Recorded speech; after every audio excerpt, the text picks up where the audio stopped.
এনে তোর favourite noodles, খেয়ে নে এটা।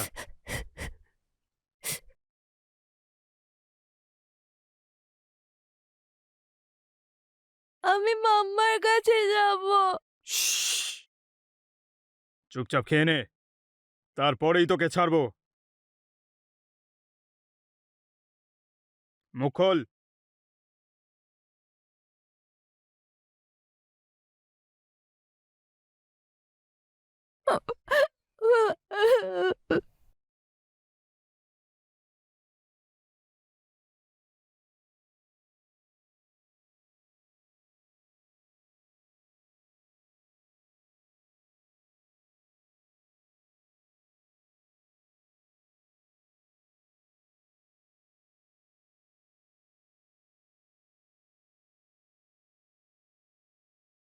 রোহন, রোহন, কোথায় তুমি? এবার আমি তোমাকে ধরে খেয়ে ফেলবো।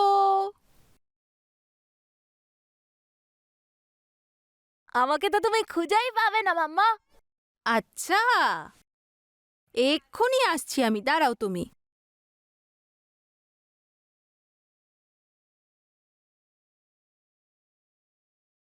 দেখো, এবার আমি তোমার কাছে চলে এসেছি।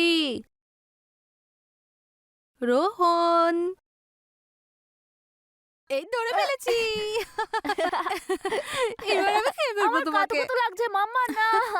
খেয়ে নি, খেয়ে নি, খেয়ে নি। চলো, এবার তাড়াতাড়ি তুমি ফ্রেশ হয়ে এসো, তারপর তোমাকে খেতে দেব। মাম্মা, আমি নুডলস খাবো। না সোনা, আজ নয়, আমরা ঠিক কাল খাবো। না মাম্মি, আমি নুডলসই চাই। আজ নয়, কিন্তু আজ তুমি আইসক্রিম অবশ্যই পাবে। আইসক্রিম? তাহলে আমি এক্ষুনি রেডি হয়ে আসছি। আরে সাবধানে।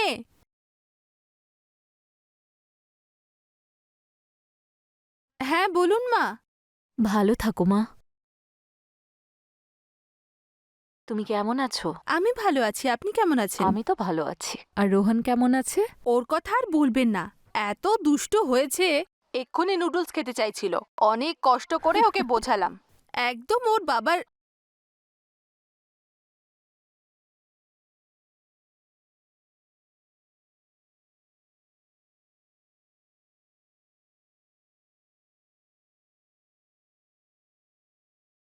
আমি জানি মা, আমার ছেলে চলে গেছে, অনেক দিন হয়ে গেল, কিন্তু এখনো আমাদের মনে সেই একই দুঃখ আছে।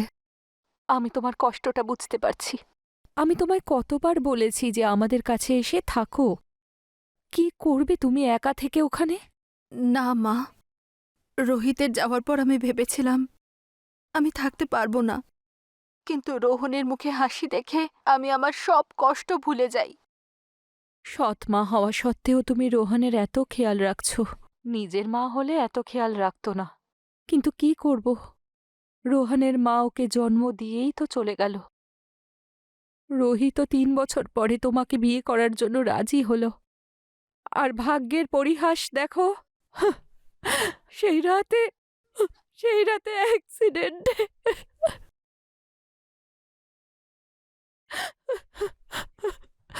কিন্তু কিন্তু ভাগ্য ভালো যে রোহন বেঁচে গেছে।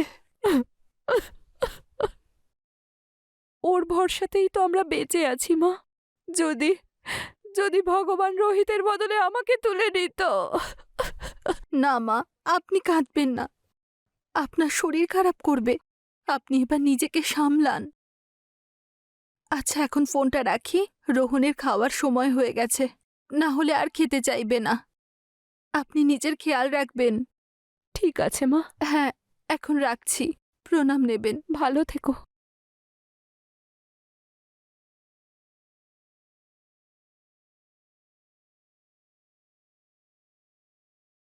রোহন, রোহন তাড়াতাড়ি এসো, খেতে হবে তো, তারপর আইসক্রিম খেতে যাব। 2 মিনিট, রেডি হয়েই আসছি।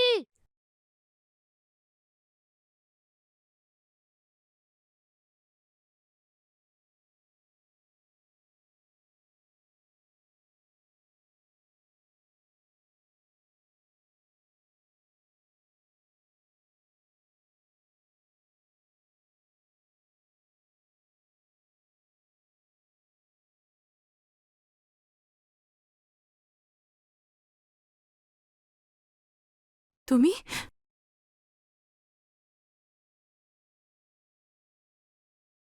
আরে ভয় পাইয়ে দিয়েছিলে তো, ভিতরে ঢুকলে কি করে? দরজা খোলা ছিল, ভেতরে চলে এলাম। এমনিতেও তোমার কথা ভীষণ মনে পড়ছিল।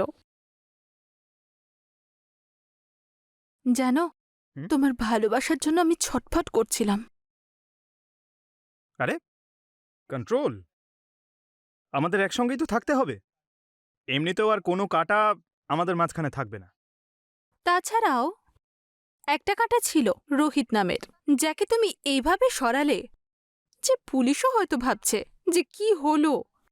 তোমার বুদ্ধির তারিফ করতেই হচ্ছে। তুমিও কিছু কম স্মার্ট নাও, এমন প্ল্যান বানালে যে কেউ কিছু বুঝতেই পারছে না।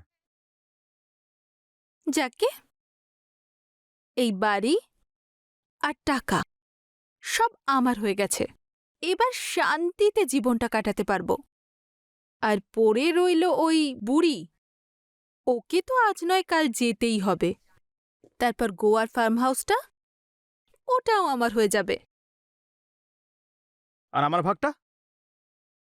আরে আমি পুরোটাই তো তোমার, আর তুমি ভাগের কথা বলছো? আমার সবকিছুতে তোমারই তো অধিকার। না, তুমি হয়তো ভুলে যাচ্ছ তোমার কাছে আর যা কিছুই রয়েছে সব রোহনের জন্যই রয়েছে। তুমি এখানে শুধু একজন আয়া হয়েই রয়েছো। সেই আগুনে তো আমার মনটা আজও জ্বলে। ওই রোহনকে না কিছু একটা করতে হবে, আমার গলার কাঁটা হয়ে দাঁড়িয়েছে ও। তো ওকে মারার প্ল্যান করছো নাকি? কেন নয়? তারপরেই তো এই সব কিছু আমার হয়ে যাবে। কি, তুমি পাগল হয়ে গেছো নাকি? তুমি আমাকে ওকে রাস্তা থেকে সরাতে সাহায্য করবে, তারপর আমি এই বাড়িটা তোমার নামে লিখে দেব। না, এইবার আমি তোমার কোনো সাহায্য করব না। তুমি এটা ভাবতেই বা কি করে পারলে? ও ছোট বাচ্চা। তুমি না আমাকে শিখিও না, আমি তোমাকে জিজ্ঞেস করছি না, আমি বলছি তুমি আমাকে সাহায্য করো ওকে রাস্তা থেকে সরাতে, তারপর এই সবকিছু বিক্রি করে কোথাও চলে যাব। আর যদি পুলিশ ধরে নেয় তখন?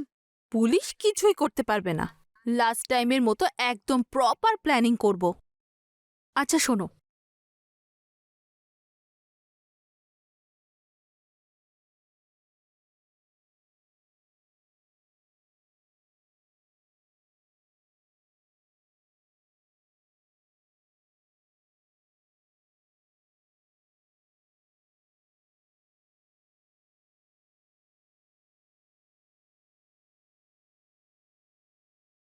বুঝতে পারলে?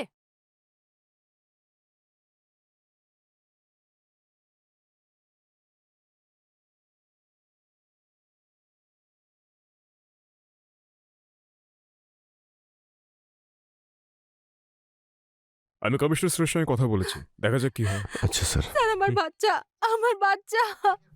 দেখুন, আপনি নিজেকে সামলান, আগে বলুন কি হয়েছে। আপনি কাঁদবেন না, আমরা অবশ্যই আপনাকে সাহায্য করব। আমার ছেলেটা স্কুলে গিয়েছিল, তারপর থেকে ওকে আর পাওয়া যাচ্ছে না। আমি ওকে একটু দেরি করে আনতে গিয়েছিলাম, আমি আশেপাশে সব জায়গায় খুঁজেছি কিন্তু পাচ্ছি না। ওকে কেউ কিডন্যাপ করে নিয়েছে স্যার, প্লিজ আমাকে সাহায্য করুন। দেখুন, প্লিজ নিজেকে সামলান। বাচ্চা মানুষ আশেপাশে কোথাও খেলছে হয়তো, বা হয়তো অন্য কোনো পেরেন্টস তাকে নিয়ে গেছে নিজের সঙ্গে। দেখুন, আপনি চিন্তা করবেন না, আমরা খোঁজ খবর নিয়ে দেখছি। রাজদীপ, এক কাজ করো, একটা টিম নিয়ে তুমি স্কুলে যাও আর ওখানে ফুটেজ চেক করো। প্রিন্সিপাল, ওয়াচম্যান সবার সঙ্গে কথা বলো, খোঁজ না অন্য কোনো পেরেন্টস তাকে সঙ্গে নিয়ে গেছে নাকি। স্যার, আপনি রোহিতের ওয়াইফ তো, যার গত বছর গাড়ির অ্যাক্সিডেন্টে ডেথ হয়েছিল? হ্যাঁ স্যার, রোহিত চলে যাওয়ার পর রোহনই আমার সবকিছু ছিল। জানি না কোথায় আছে আমার ছেলেটা, কি অবস্থায় আছে, কি করছে এখন, আমাকে যারা এক মুহূর্তও থাকে না। প্লিজ। দেখুন, কিছু ঘন্টা হলো বাচ্চাটাকে খুঁজে পাওয়া যাচ্ছে না, আর আইন অনুযায়ী আমরা 24 ঘন্টার আগে কোনো অ্যাকশন নিতে পারবো না। কিন্তু আপনি দেখলেন যে আমি একটা টিম পাঠিয়েছি, নিশ্চয়ই এটা খোঁজ পাওয়া যাবে। আপনি প্রতিবেশীদের সঙ্গে কথা বলুন, যদি কিছু জানতে পারেন আমাদের জানান, আর 24 ঘন্টা পরে তো আমরা রিপোর্ট লিখিয়ে নেব। আমি সব জায়গায় জিজ্ঞেস করেছি, রোহনকে কেউ দেখেনি। দেখুন ম্যাডাম, আমার এক্সপিরিয়েন্স বলছে যে বাচ্চাটা এখানেই কোথাও থাকবে। আপনি প্লিজ বাড়ি যান। আপনি কিছু জানতে পারলে আমাদের জানান, আর আমরা জানতে পারলে আপনাকে ইনফর্ম করব, ঠিক আছে? হ্যাঁ স্যার।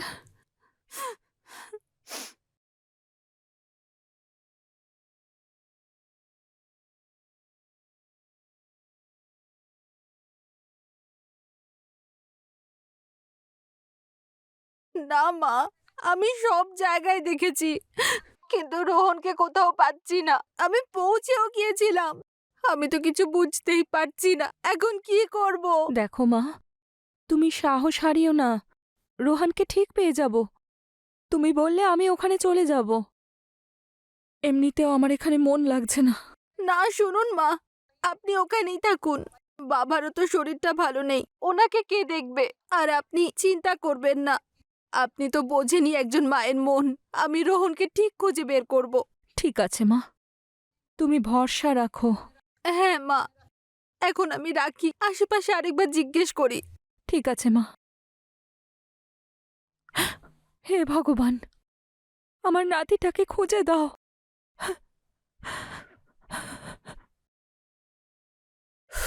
এই বুড়িটা তো আমাকে পাগল করে ছেড়ে দিচ্ছে।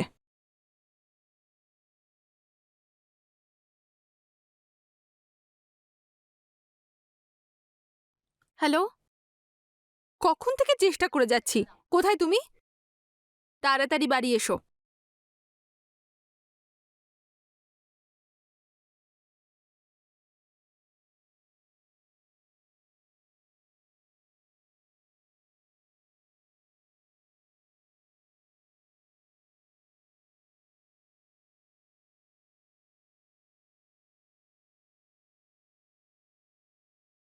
তোমার বুদ্ধি নেই না? তুমি একটা কাজও ঠিক করে করো না। যদি আগের বারও আমি তোমার পাশে না থাকতাম তাহলে ওই রোহিত আজও এখানে থাকতো। আরে কিন্তু আমি করলামটা কি? তুমি রোহনকে তুলে নিয়ে যাচ্ছ, সেটা আমাকে বলনি কেন? আমরা তো শাশুড়ি মায়ের কাছ থেকে ওকে তুলবো ভেবেছিলাম। সব প্ল্যান নষ্ট হয়ে গেল। এখন তাড়াতাড়ি ওর একটা ব্যবস্থা করো। কি বলছো কি? আমি রোহনকে তুলিনি। আর এমনিতেও কালকে আমি এখানে ছিলামই না। আমি তো সোলাপুর গেছিলাম। বলেছিলাম তো তোমাকে। দেখো, মজা করো না আমার সাথে। এমনি আমার মুডটা একদম ঠিক নেই। আর এই কান্নার অ্যাক্টিং করে করে আমি বিরক্ত হয়ে যাচ্ছি। আরে বাবা, আমি সত্যি কথা বলছি, আমি এখানে ছিলাম না। আর এমনিতেও রোহনকে তোলার প্ল্যান তো হয়েই গেছিল। শোনো, তাড়াতাড়ি পুলিশ স্টেশনে গিয়ে কমপ্লেন লিখিয়ে নি, না হলে সব গন্ডগোল হয়ে যাবে। সে কমপ্লেন তো আমি করেছি। তুমি যদি রোহনকে না তোলো তাহলে কে তুললো?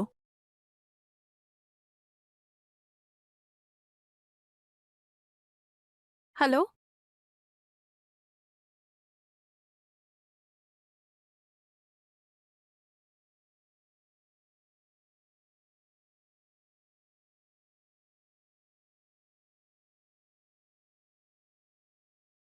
ফ্যাক্স করে দাও। স্যার, হুম। আমি অনেককে জিজ্ঞাসাবাদ করলাম।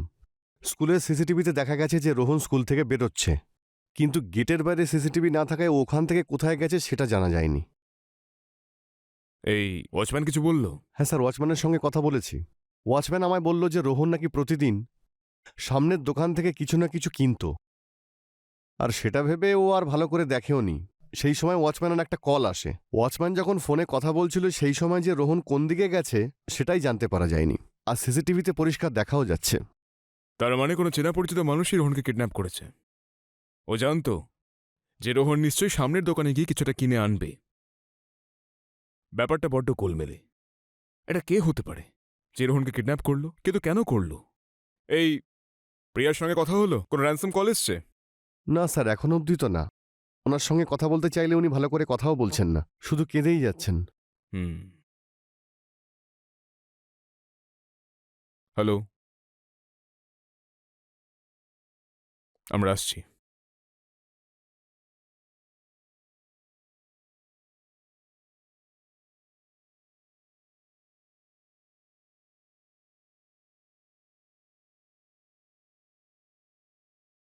এনে তোর ফেভারিট নুডলস, খেয়ে নে এটা।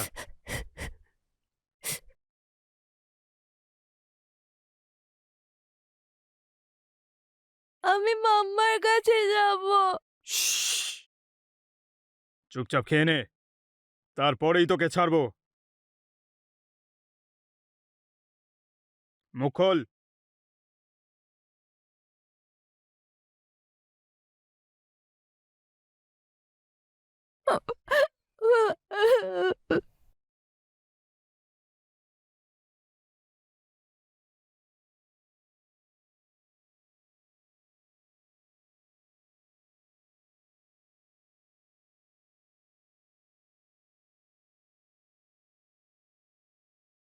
রাজদীপ, প্রিয়ার বাড়ি যাও, ওকে থানা নিয়ে এসো। আচ্ছা স্যার।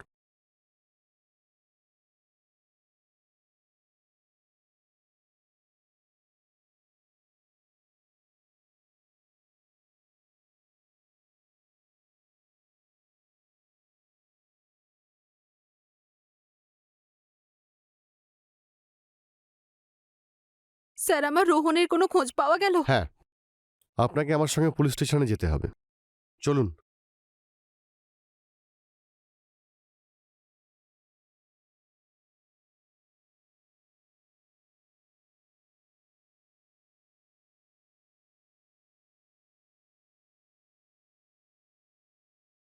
অফিসার, আপনারা এখানে আনলেন কেন? আর আমার ছেলে কোথায়? রোহন কোথায়? বলবো সব বলবো। আপনার সঙ্গে অনেক কথা রয়েছে আমাদের। আপনি আগে আমাদেরকে এটা বলুন যে আপনি রোহিতকে কেন মেরেছেন, আর একদম মিথ্যে বলবেন না। আমরা সবটা জানি। স্যার, আমি কিচ্ছু করিনি। আর আগে এটা বলুন, রোহনকে আমাকে অপরাধীর মতো এখানে এনেছেন কেন আপনারা? আমি আমার উকিলের সঙ্গে কথা বলবো। অলোক! অলোককে তো নিশ্চয়ই তুমি চেনো। ও নিজের মুখ খুলে দিয়েছে, আর আমরা সব জেনে গেছি।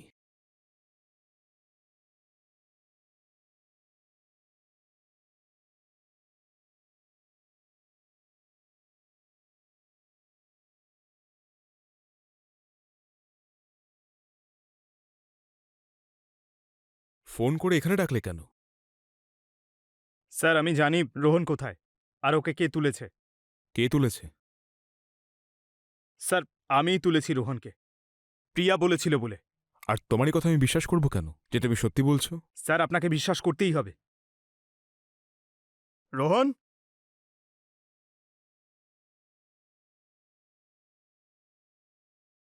বাবা, বাবা তুমি ঠিক আছো তো? হুম।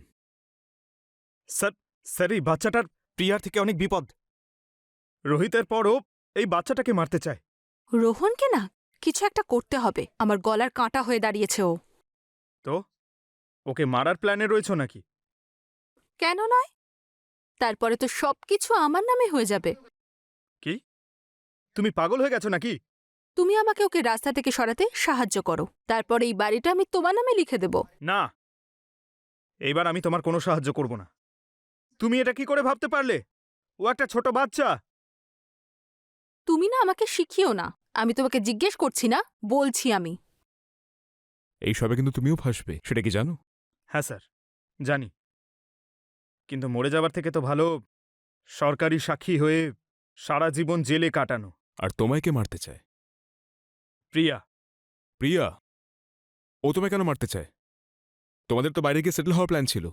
আমারও তাই মনে হয়েছিল স্যার, কিন্তু যখন ওর বাড়িতে গেলাম তখন রোহিত তো গেল, এবার রোহনও চলে যাবে। আর এই বুড়ো বুড়ি আজ নয়তো কাল চলেই যাবে। তারপর একাই আমি এখানে রাজত্ব করব। আর অলোক কে কোনোদিন সুযোগ বুঝে বিষ দিয়ে মেরে ফেলব।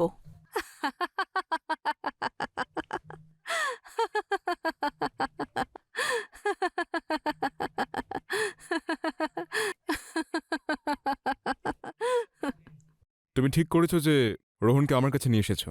আর কি করতাম স্যার? ওর সঙ্গে থেকে থেকে আমিও মানুষ থেকে পশুতে পরিণত হয়েছি। আর আমি এখন চাই না যে আমি এই বাচ্চাটার প্রাণ নিই।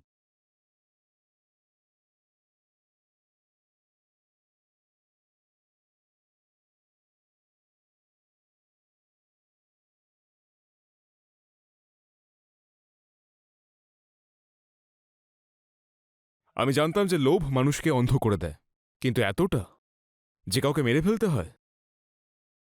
তোমার ফাঁসি হওয়া থেকে কেউ আটকাতে পারবে না। রোহনকে আমরা ওর ঠাকুরদা ঠাকুমার কাছে পাঠিয়ে দিয়েছি যাতে ও সুরক্ষিত থাকে, কিন্তু তোমাকে আমি ফাঁসির কাঠে ঝুলিয়ে ছাড়ব।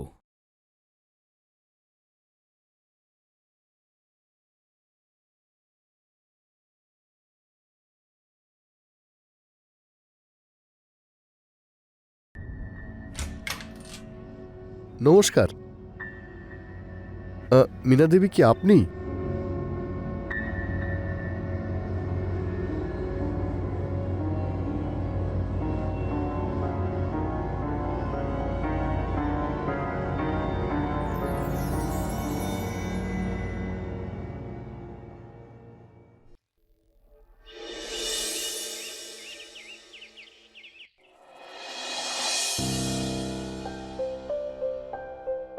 হ্যালো।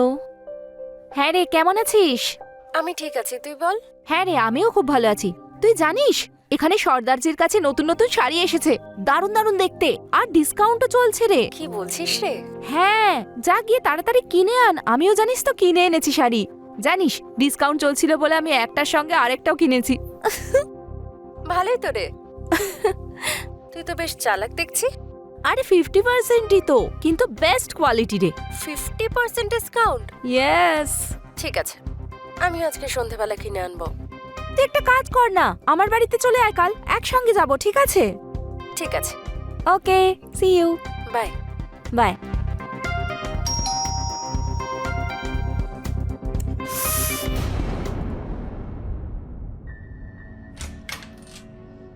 নমস্কার। মীনা দেবী কি আপনি?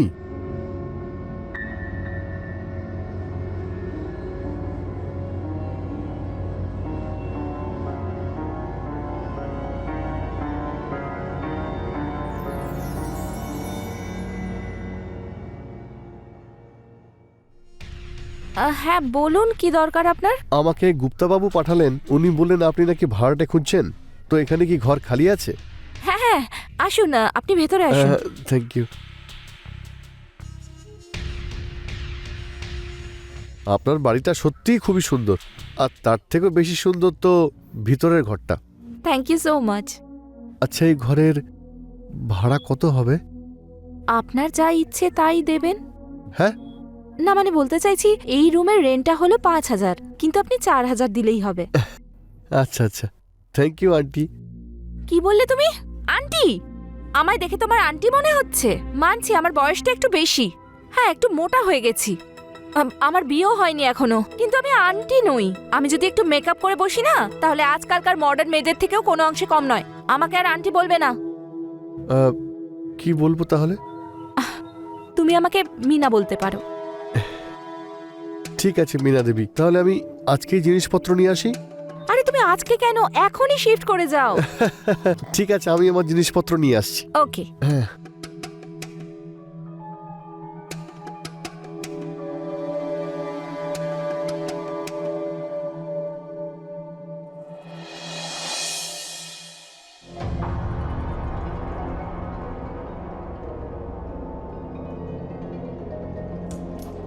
আরে মীনা দেবী, আপনি কখন এলেন?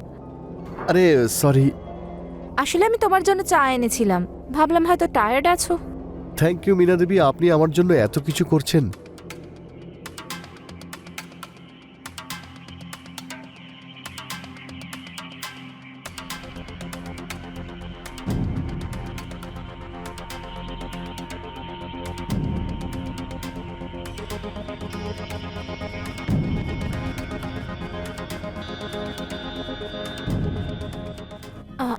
আচ্ছা অভিষেক, তুমি কি করো? মীনা দেবী, আপাতত আমি একজন অ্যাক্টর আর অ্যাক্টিংয়ে ট্রাই করছি, কিন্তু এখন খরচা চালানোর জন্য প্রাইভেট একটা কোম্পানিতে জব করছি। Oh good. হ্যাঁ। তবে তোমায় দেখতেও হিরোর মতোই, তোমার বডি এত স্লিম ফিট যে। Thank you so much Meena Devi. এক মিনিট। হ্যাঁ,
এই স্বপ্নটা যে কবে সত্যি হবে। ওকে তো এক না একদিন আমি নিজের করেই ছাড়বো।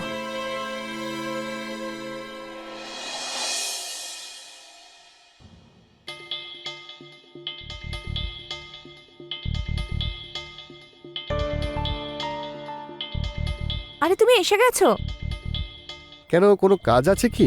হ্যাঁ, তোমার সঙ্গে আমার একটা খুব দরকার আছে। 1 মিনিট বসো না, বসো।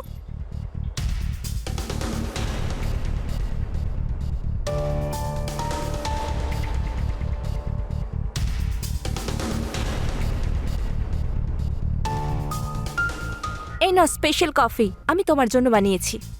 না মীনা দেবী, আজকে আমার কফি খেতে ইচ্ছেই করছে না। আরে ভালো লাগছে না মানে কি? আমি খুব ভালোবেসে তোমার জন্য বানিয়েছি। প্লিজ একবার ট্রাই তো করো। মীনা দেবী প্লিজ। প্লিজ একবার টেস্ট করে দেখো।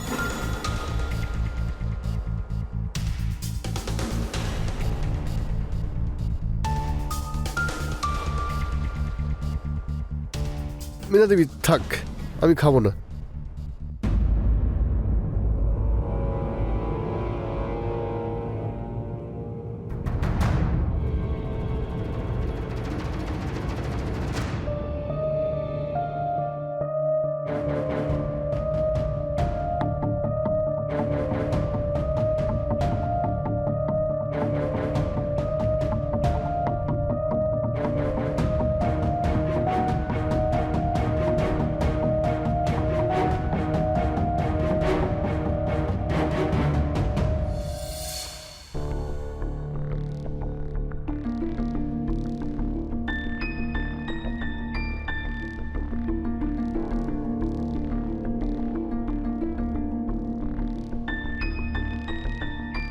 আরে অভিষেক, খুব চিন্তিত লাগছে, বসো।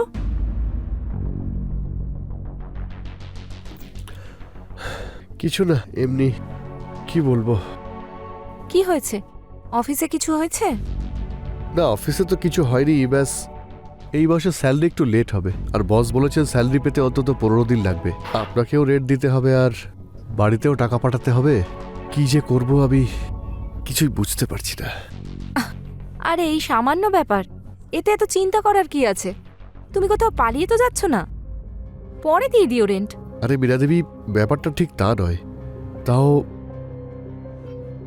আরে তুমি টেনশন করো না, তুমি একটা কাজ করো, এই মাসের রেন্ট আর পরের মাসের রেন্ট একসঙ্গে দিয়ে দিও, পরের মাসেই। আরে না মীরা দেবী, সব আপনি কি বলছেন? এই রেন্ট দিয়েই তো আপনার সংসার চলে না। হ্যাঁ সেটা ঠিকই বলেছ, কিন্তু তুমি আমায় একটা ফেভার করতে পারো। তোমার রেন্টও তাহলে আমার লাগবে না। বলুন মীনা দেবী, আমার পক্ষে যা সম্ভব আমি তো অবশ্যই করব।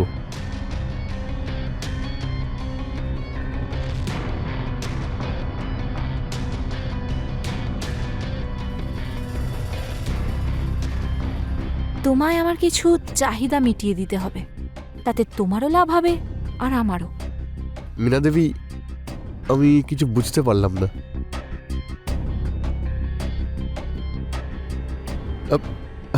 মীনা দেবী, এসব একেবারে ঠিক নয়। আরে সব ঠিক, তুমি চিন্তা করো না, আমি সব সামলে নেব। মীনা দেবী, না।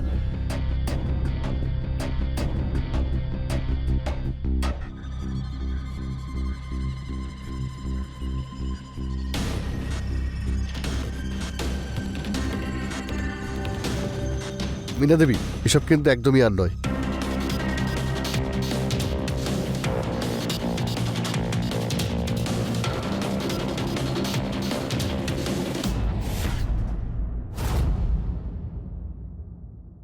হ্যাঁ মা, আমি কালকেই টাকা পাঠাচ্ছি। হ্যাঁ, কালকের মধ্যে কিছু না কিছু জোগাড় হয়ে যাবে। ঠিক আছে, তুমি নিজের খেয়াল রেখো। আরে আপনি, আপনার কিছু লাগবে? না, তোমার মার সঙ্গে কথা বলছিলে? হ্যাঁ, আমার মা খুবই অসুস্থ, আর যতটাই আয় করি সবটাই খরচ হসপিটালে চলে যায়।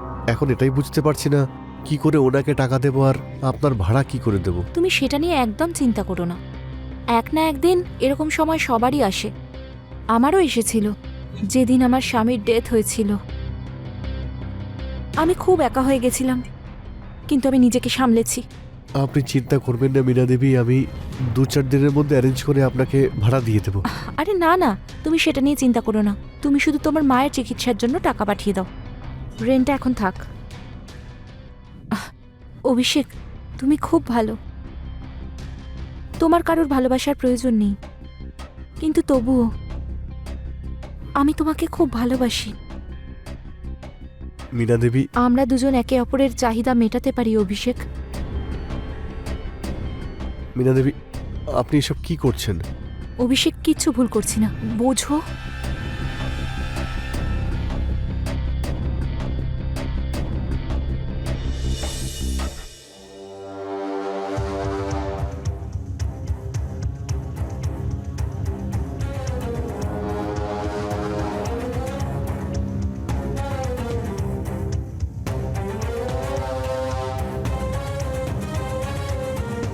মীনা দেবী, হ্যাঁ, এসব কি?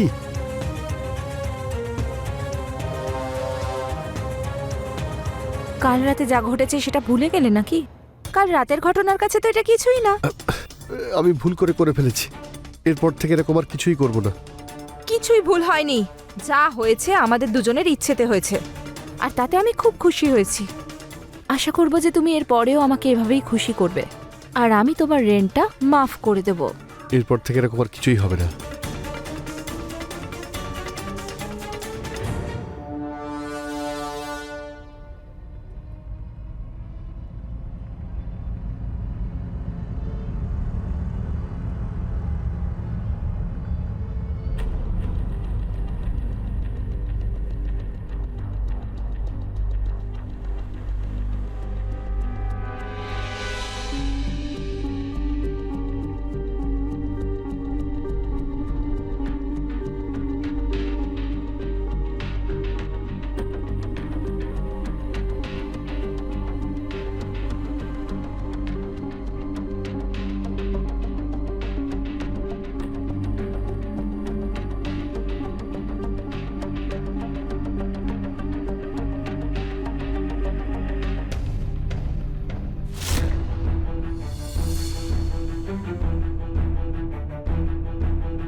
অভিষেক,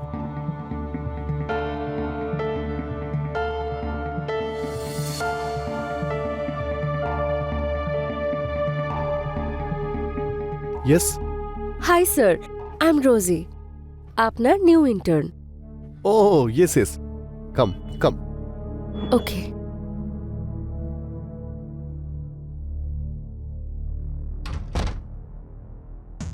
বসুন প্লিজ।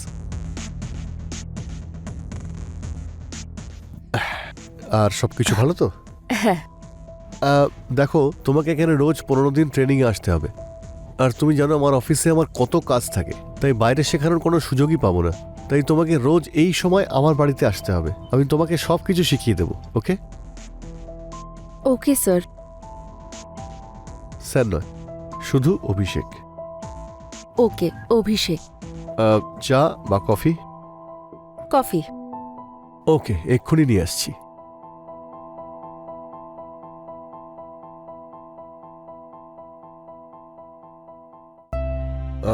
তোমার coffee. Thank you so much.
আংটিটা কার?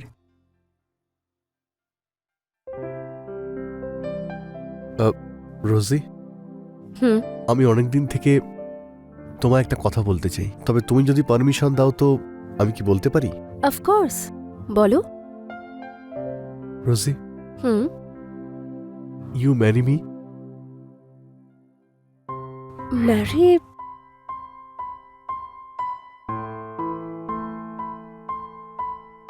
ইয়েস। সত্যি? হুম।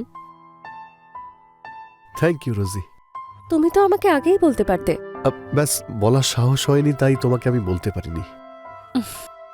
তোমায় এটা আমি পরিয়ে দিই।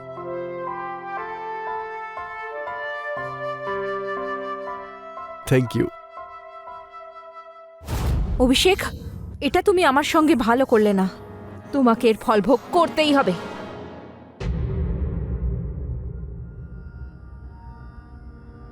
আপনি আপনি এখানে কি করছেন? সেটাই করতে এসেছি, যেটা আমার অধিকার।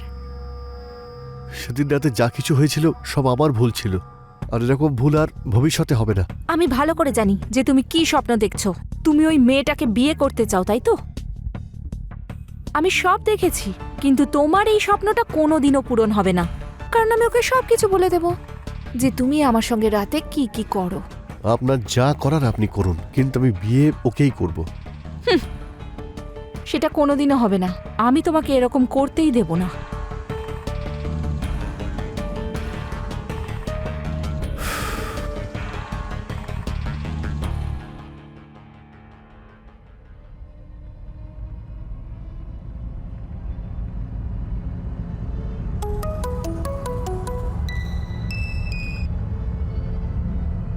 হ্যালো। তুমি রোজই বলছো তো? হ্যাঁ, আপনি কে? সেসব ছাড়ো, আর আমার কথা মন দিয়ে শোনো। যে ছেলেটার জন্য তুমি পাগল হয়ে রয়েছো, ও না 1 নম্বরের ঠকবাজ। ওর নিজের ওনারের সঙ্গে অবৈধ সম্পর্ক আছে। আর হ্যাঁ, আর দুজনে একসঙ্গে রাতে ঘুমোয়। তাই যে কোনো সিদ্ধান্ত নেওয়ার আগে একবার ভালো করে ভেবে নিও, ঠিক আছে?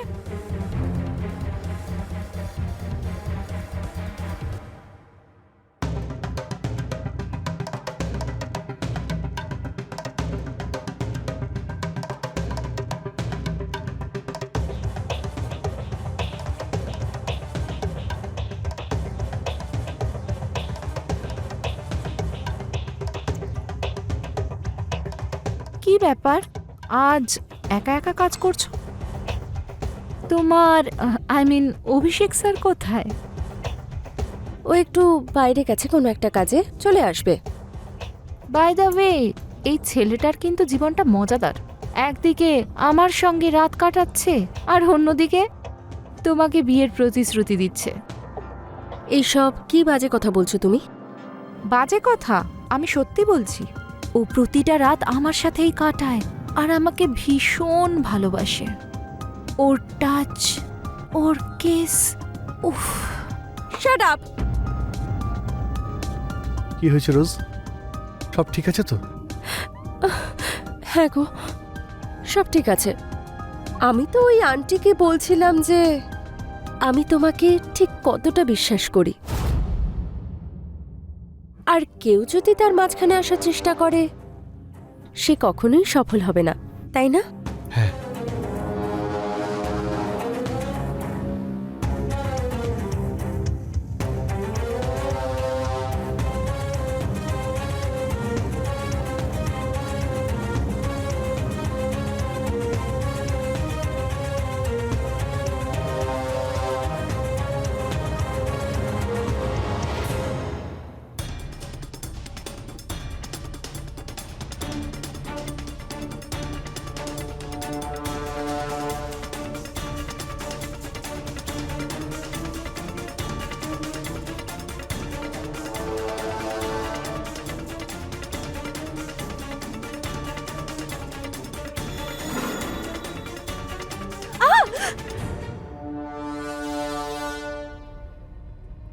আমি আগেই ভেবেছিলাম তুমি এরকম কিছু একটা করবে, তাই আমি পুলিশকে ডেকে এনেছি। আর রোজকেও বলে দিয়েছিলাম তুমি কিভাবে ব্ল্যাকমেল করে আমাকে তোমার জালে ফাঁসিয়েছো। আমি না ভাবতে পারিনি তুমি এতটা নিচে নামতে পারো। তুমি যখন দেখলে যে আমি তোমার কথায় বিশ্বাস করছি না, তখন তুমি আমাকে মারার প্ল্যান করলে। অভিষেক, আমি তোমার ওপর প্রতিশোধ নিয়েই ছাড়বো। পুলিশের সামনে হুমকি দিচ্ছ? ওকে এখনই থানায় নিয়ে চলো, ওখানে গেলেই সব বুঝতে পারবে। চপ। ছাড়ো। রোজ, তুমি ঠিক আছো? হ্যাঁ,